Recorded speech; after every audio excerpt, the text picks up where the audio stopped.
Welcome back to another episode of Grizzly True Crime. My name is Grizzly, and this is just a short little update. I hope to keep it nice and short and sweet so that you can easily watch this before my live stream later, where I'm going to have criminal profiler John Kelly back on the show, sharing his insights and wisdom with us. I can't wait. We're going to be discussing the Idaho case, as well as the Villisca axe murders from 1912. If you've never heard about that case, don't worry. I'm going to get you up to speed later. It's very interesting, especially in context of how the potential killer, because the guy was acquitted, the one who was arrested, how he behaved after the murders.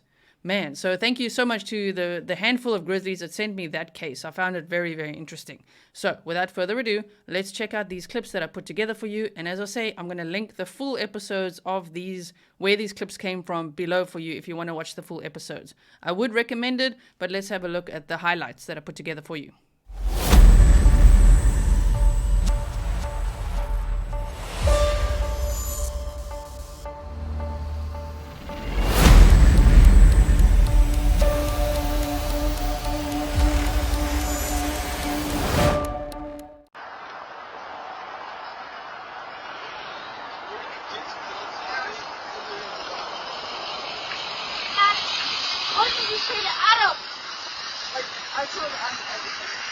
I truly believe that there is going to be a piece, or maybe even potentially pieces of information out there that are going to connect together, almost like a puzzle. And when they do, it is truly going to open up the doorway, and we're going to have a clear direction in which to go. And I think at that time, it's going to unravel quickly, and we're going to be able to make determinations. The interesting thing is the information that we already have, the picture that we've already drawn, that will help us as we move forward to really put together what occurred. And so knowing a lot of those things and putting them together already is going to help as well. So we recognize the public would like, a quick end to this, and that's what we would like as well.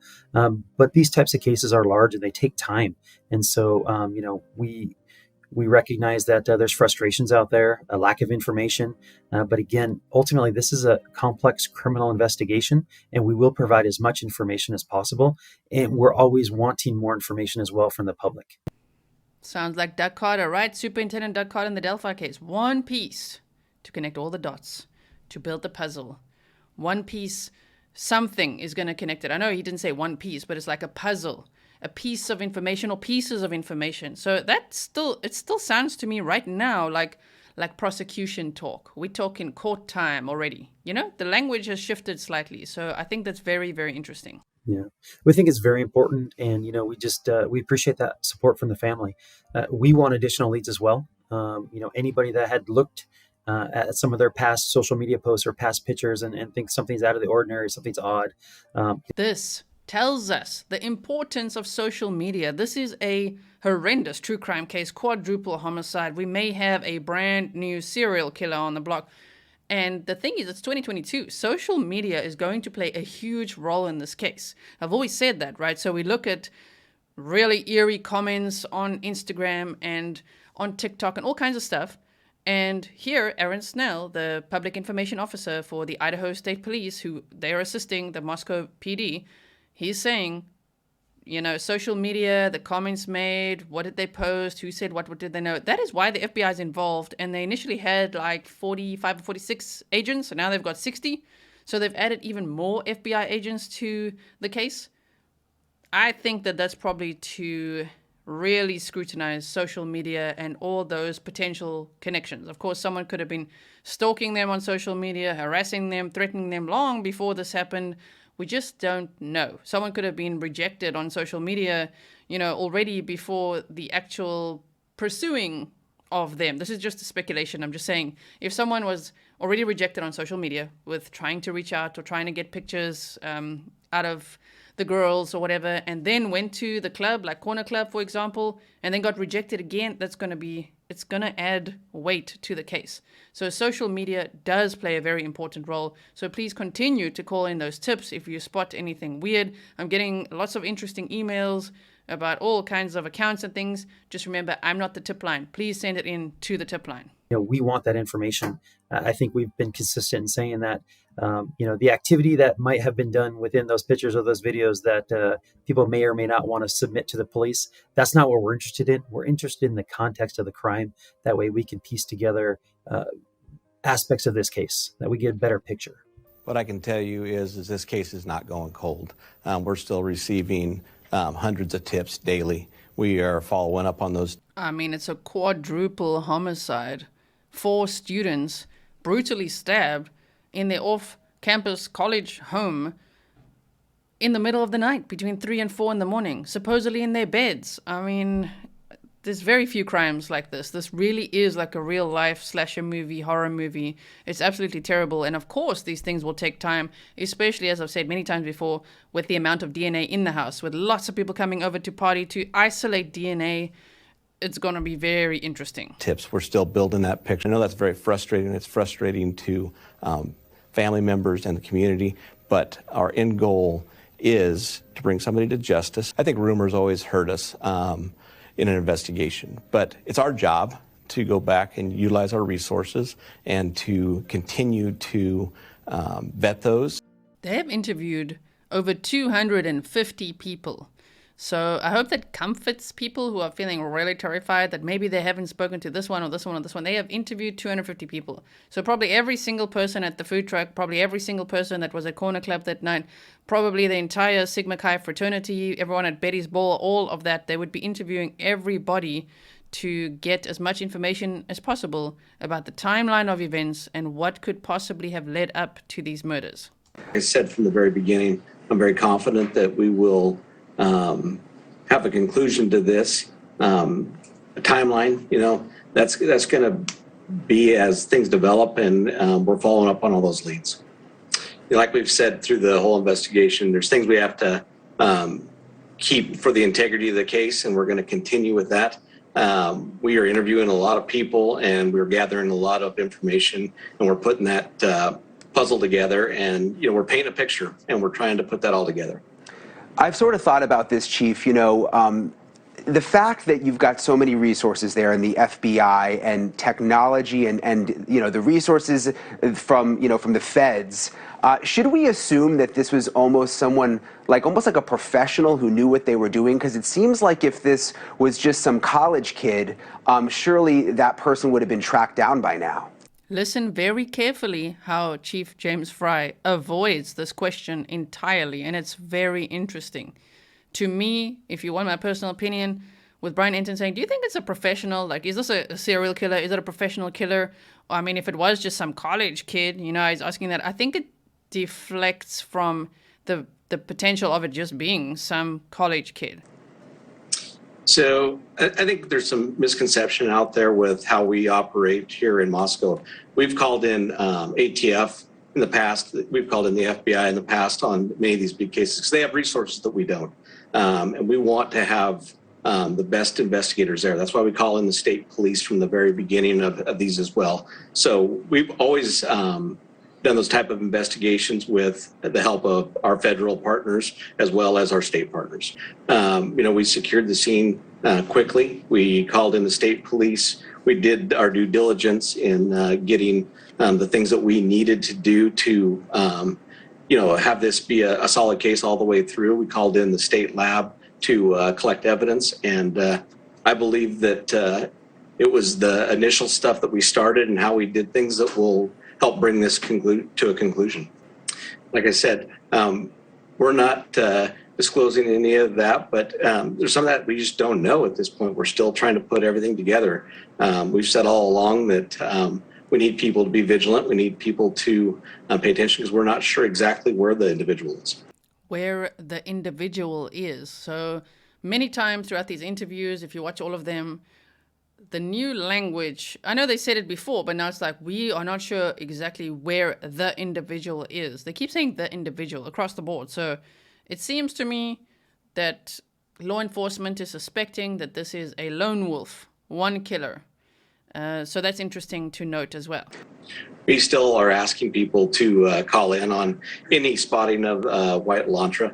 We appreciate all the tips that we've gotten, not only from local Moscow, but state, but across the nation. And we're following up on all those. So every tip helps. Like I said, we don't know exactly which tip is going to be the one that really secures a piece of information that we're looking for, but we're looking into all those. Which tip is going to be the one that secures a piece of information. You see, that's court talk. I'm hearing prosecution talk. What about you? So at this point in time, we're still processing through our tips and our leads, and we're really working on developing a full picture of what occurred the night of the incident and as well the nights before. We're trying to add context. That way our investigators really have a full idea of what occurred and which direction that they need to go.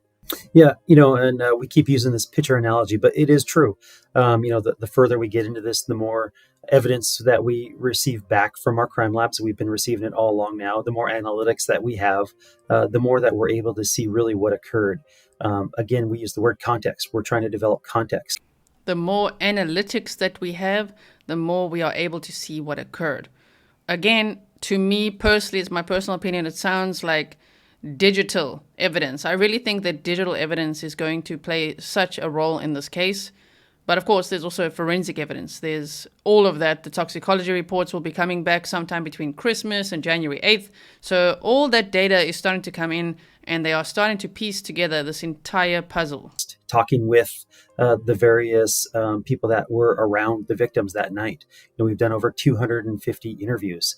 So really, we are getting a clearer picture as we go. The question then becomes, how long does it take to have a full picture? We're not sure. This is a very complex investigation, has a lot of different ins and outs on it. And so, from the crime scene itself to the fraternity house to the businesses downtown.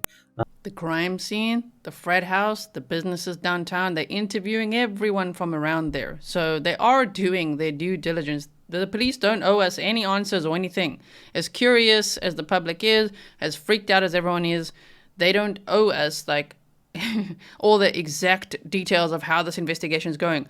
But I really like how they do update us almost on a daily basis on the website. I'll link that below as well if you haven't checked that out. There's a lot of things that we need to know, and there's potential for a suspect or suspects to be in any of the pictures or any of the videos, and so we really have to review things and take a real thorough look at this entirety of the crime. There, Aaron Snell says suspect or suspects to be in any of the pictures or videos that they have, including the food truck. That's why the food truck video is important.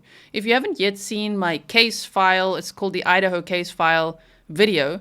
In it, I put together, everything is in there from the beginning stages. Of course, there's more interviews that have unfolded since, but all the case file info you need, like the food truck video and interviews with Katie's parents and Xana's dad and all of that, that's all in there, including the press conferences in chronological order. So if you ever just want to rewatch that or think, wait, what did they say there? Check out the Idaho case file that I made for you. It's completely ad-free. It won't be interrupted or anything like that. So you could just watch it straight through, pop it on in the background, and just remind yourself, refresh your memory on little details that were shared in the beginning. I don't know. That's what I do. Do you also do that sometimes? Sometimes it helps to just go back to the beginning. I'll be a tiny bit more generic about it, but it is a list of vehicles that potentially could be in this area. It's received through all sorts of different sources and databases. And so as we look at that list, obviously, the ones that could be close to the area might be important. And then as the ripples and as it gets a little further out, maybe those vehicles potentially would be less likely to be involved in an incident of this nature. And so, we're able to, as we go through this list, we're looking for, again, different patterns and different trends. And so as we're putting it all together, we're hoping that something will come to light and that we'll be able to use. And in that interview as well, I think it was that one, Aaron Snell said they're looking in the immediate area for that white Elantra. I know there's 22,000 they're looking at, but then he also somewhere mentioned statewide. So they really are focusing on the state more than like the entire country. Of course, there are FBI agents stationed all over the country and doing lots of research and everything. But the thing is, I think, in my opinion, again, remember, just sharing opinions, I think the suspect is probably going to be from within that state somewhere, right? What do you think? And now we have this bit of news, which I'm actually glad that finally a sleuth that is outright accusing people, connecting dots that shouldn't be connected, and saying really slanderous things. There's consequences here. So they say, according to the complaint, Ashley Gillard promotes herself on Amazon and TikTok as an internet sleuth that solves high-profile unsolved murders by consulting tarot cards and performing other readings to obtain information about the murders.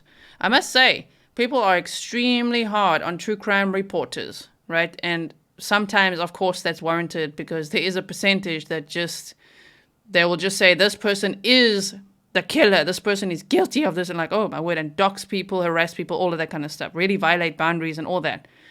But the thing is, what about all the spirit boxes, the psychics, the tarot card readers, and all of that? I mean, sometimes there as well, things are stated as fact, and it's based on a feeling or what people see or whatever. So that also has to be taken into account. There must also be consequences, so that, because you're leading an audience astray. I don't know if they're intentionally doing it or if they're manipulating people or if it really is just a feeling they're sharing. But we all have feelings, and we have to be responsible with what we are sharing, what we think about a case, because we do not want to ruin people's lives. So we don't want to dox people, harass people, accuse them of murder, and say all that kind of stuff. We just want to look at the bullet points, the facts and everything. And yes, we can speculate and have conversations about things that are logical, probable, all that kind of stuff, but not ever saying this person is the killer, this person was sleeping with that person, when you have no evidence to support what you're saying whatsoever. I'm actually going to go to the document, because I love documents. So here you've got the document. I'll link the article for you in case you want to find it yourself. But let's have a look at what they say on this actual lawsuit, which is now happening. Okay, so I'm going to link the entire article below for you. I'm just quickly going to skim this so that you can just see the document, but you can definitely go and check it out yourself. It's 12 pages long. They say, in November 2022, 4 students at the University of Idaho were murdered at a home near the campus. The tragedy has garnered attention and inflicted great sorrow throughout the university, the state, and the country. Defendant Ashley Gillard, a purported internet sleuth, decided to use the community's pain for her online self-promotion. She has posted many TikTok videos falsely stating that plaintiff Rebecca Schofield, a professor at the university, participated in the murders because she was romantically involved with one of the victims. Gillard's statements are false. Professor Schofield did not participate in the murders, and she had never met any of the victims, let alone entered a romantic relationship with them. Gillard's videos have been viewed millions of times, amplifying Gillard's online persona at the expense of Professor Schofield's reputation. Professor Schofield now sues Gillard for defamation. So if we just scroll down a little bit to page 3 or so, they say they're at point 11. Ashley Gillard promotes herself on Amazon and TikTok as an internet sleuth that solves high-profile unsolved murders by consulting tarot cards and performing other readings to obtain information about the murders. She has purported to solve the murders of musician Kirshnik Kari Ball, aka Takeoff, Shanquilla Robinson, Tiffany Valiante, Kevin Samuels, and the November murders at the University of Idaho. Like, damn, there's some overconfidence there. And all with a deck of tarot cards.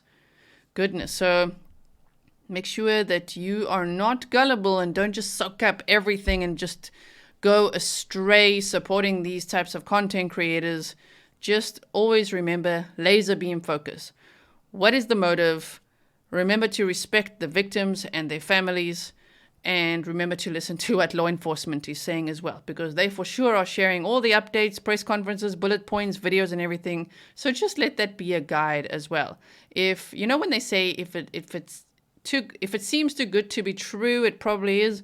Well, in true crime, if it seems too crazy, too out there, too shocking, too sensational, yeah, it probably is. Probably is. Okay. So I will, as I say, pin this in the comments for you so that you can go and check out the entire document yourself. But yeah, there are some consequences on a TikTok true crimer, which I think is great as an example, because damn, if you think YouTube is unhinged in true crime, you should see TikTok. Wow. It's actually quite scary. If you search the Idaho 4 or Idaho Murders, Idaho hashtag on there, and you see what's being said on there and stated as fact. Wow. I always wondered, will there ever be a consequence on not only creators in general, YouTubers, I don't know, people on Twitter, people on Instagram, no, but TikTok too. Because TikTok feels like a very unregulated app, you know? It doesn't feel like the safest app.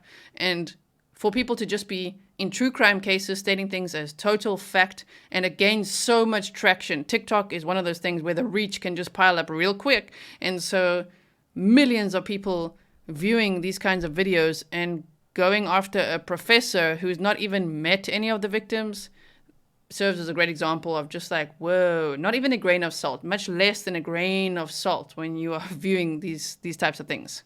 I'm quickly going to include a phone call that someone called Nerdy Addict made to the FBI based on the University of Idaho's website being down. We have covered this in a previous live stream in depth, but it was towards the end of the live stream, and I can see there's quite a few of you that missed it because you're busy emailing it to me from somewhere else that you've seen it. So I'm going to be playing that now, and I'll put the link to the channel in the description box as well. Why is this important? It might not be, but it is interesting to consider that, wow, okay, the website was apparently down the night of the murders. All right, what is the federal violation you're reporting today? Just calling on the Moscow, Idaho case, and I pressed that menu option, so I presumed there would be an agent that knew the case. But nonetheless, I just noticed on Wayback Machine for that particular case, because the University of Idaho is so close, I was looking at Wayback Machine, which you probably know takes snapshots of websites at dates of time. And on that date when the crime occurred, uidaho.edu, it's an educational website, it's obviously a college, it goes down or shows a park domain at 6:32 a.m., which is only 2 hours after the crime, and it's sort of odd if you know technology, and anything going back to that domain or subdomain, let's say a surveillance camera or a security system, if that website was parked or down, anything communicating over DNS would not be able to communicate with it. And that's just why I found it interesting and figured I'd pass it along. Okay, so you found photos on this Wayback Machine? No, the Wayback Machine, you can go to it and type in uidaho.edu, right? And you can go back to dates and time. So this archives the internet, okay, the system. And on the date, basically it takes snapshots off the cameras on the campus? No, it takes snapshots of the University of Idaho's main website. So their website, right? But oftentimes in IT, if you have, let's say CNN, right, .com or FBI.com, an administrator we redirect traffic like a surveillance camera back to cameras.fbi.gov as an example. They'll use subdomains. So my point is that if the website was down, anything that then communicated with IT systems could potentially also not communicate. And it's just interesting because if you look at Wayback Machine, anyone can do it, you yourself or anyone looking to tip, you can go back on any date. And that's definitely an anomaly. And to have an anomaly at 6:30 a.m. When you guys are saying the murder occurred at 4 a.m., when they're 2 minutes from the university is odd. I'll say when we look for anomalies in IT, that's a weird one. So I'm just passing it along. So the website was down at the same time is what you're saying? That's correct. And so it was up at 11:30 p.m. the night before, and Wayback Machine shows it down at 6:32 a.m. So we know that somewhere in between, from a technical standpoint, at the very least, that domain shows it was parked at 6:32 a.m. That is bizarre because if you look at it, I looked at it from all last night and I said, look, this could be just website traffic because people found out about the murder, but people didn't find out until noon. This website was down at 6. Now it could be maintenance. It could be something. I don't know. That's not my job. I'm just passing along what I found. Okay. So. Well, I certainly have everything documented. If anybody has any questions, they certainly can reach out to you. Yes, sir. Yes, sir. If you have any additional information, you can certainly reach back out and provide that information. I will. Other than that, I want to thank you for calling the FBI, and you have a good day, okay? You as well. Thank you. And lastly, let me know what you think about this. Dark tourism, true crime fans visit King Road.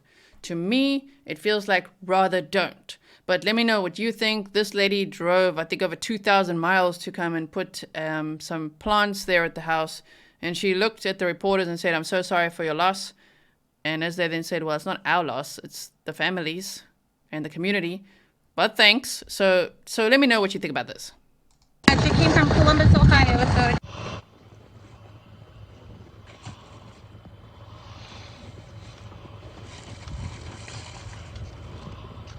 Thank you so much. So sorry for your loss. Let me know what you think. I mean, beautiful plant and everything. I feel a bit sorry for the plant, actually, because it's just going to be out there in the snow now. I don't think it's going to last. But what do you think about that? Because the thing is, if one person does it, sure, it looks very sweet. It's awesome. But now what if 100 people do it? What if 1,000 people do it? What if they literally start blocking the entire entranceway to this house, and then of course someone's going to have to clean that all up. I don't know. I just feel it may be better to just share those sweet sentiments online through like a post or a word or a tribute or something. What do you guys think? Let me know in the comments below. Okay, so I'm going to wrap the video up here. Thank you so much for watching. I look forward to seeing you later. Of course, if you're watching this in the future, I hope you'll check out the episode that I did afterwards in a live stream that's happening later after this video, right? With criminal profiler John Kelly. So I'll see you there. Make sure you are subscribed, hit the bell, so that you know when I'm next going live, uploading, and all that kind of stuff. Like the video, share the video, and I will see you in the next one. Stay safe.